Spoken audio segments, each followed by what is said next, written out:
Tetapi ketika realitas tidak sesuai dengan pengharapan kita, sesuatu yang terjadi tidak sesuai dengan pikiran dan selera kita, doa tidak dijawab, sakit pun tak kunjung sembuh, masalah tak terselesai, iman pun mulai goyah. Dan bertubi-tubi kita akan bertanya kepada Tuhan dan mulai mempersalahkan Tuhan di dalam kondisi-kondisi itu. Kita mulai mencurigai Tuhan di dalam waktu-waktu kita. Sebab perjalanan tidak sesuai dengan cara berpikir kita. Tentu di titik inilah iman perlu diluruskan. Menjadi iman relasi kepada Kristus, bukan transaksi. Saudara, Bapak Ibu yang diberkati Tuhan, tahun baru bukan soal perubahan karakter, bukan soal perubahan kalender, tetapi soal perubahan karakter dari waktu ke waktu. Masih banyak orang Kristen terjebak di pergantian tahun, pergantian tanggal dan pergantian bulan, tetapi lupa dan justru mengabaikan pergantian manusia baru. Kita masih berfokus kepada pergantian tahun, tetapi tidak fokus kepada pergantian diri, supaya semakin serius di dalam mencintai Tuhan. Di dalam budaya orang Batak, kalau akhir tahun mestinya ada perkumpulan keluarga besar.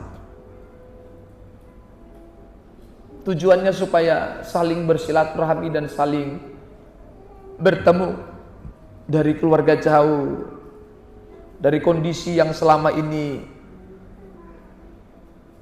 tidak bersama, tetapi dengan hadirnya tahun baru, di akhir tahun semua kita berupaya untuk berkumpul bersama dengan keluarga. Tujuannya untuk sama-sama memasuki tahun baru. Semuanya memiliki tujuan yang sama, untuk berpindah dari tahun lama masuk kepada tahun yang baru.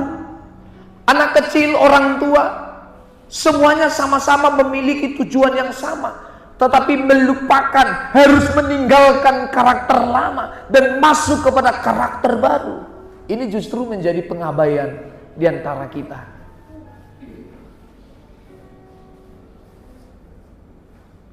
Kita masih memikirkan supaya bagaimana masuk pada tahun yang baru, menikmati berkat-berkat Tuhan, tetapi melupakan apa yang menjadi ketentuannya untuk kita kerjakan. Ini menjadi ironi, Bapak Ibu Saudara. Sehingga di suasana malam tahun baru atau di penghujung akhir tahun, memasuki awal tahun, di detik pertama awal tahun, semuanya kita sama-sama berdoa untuk menjamu tahun baru. Mulut berkata Tuhan baik sepanjang tahun, tangisan mal akan keluar dengan deras, mengingat kebaikan Tuhan di sepanjang tahun, tetapi you lupa memperbaiki sikap di hadapan Tuhan. Maka kita hanya bercerita menerima Kristus, tetapi menolak ajarannya.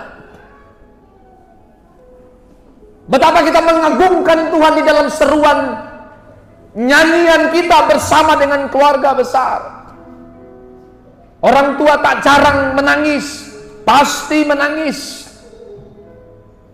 Anak-anak juga ikut serta menangis. Tetapi mereka hanya membuktikan menerima Yesus sebagai Tuhan, tetapi tidak menaatinya. Dan itu pasti terlihat dari seluruh sikapmu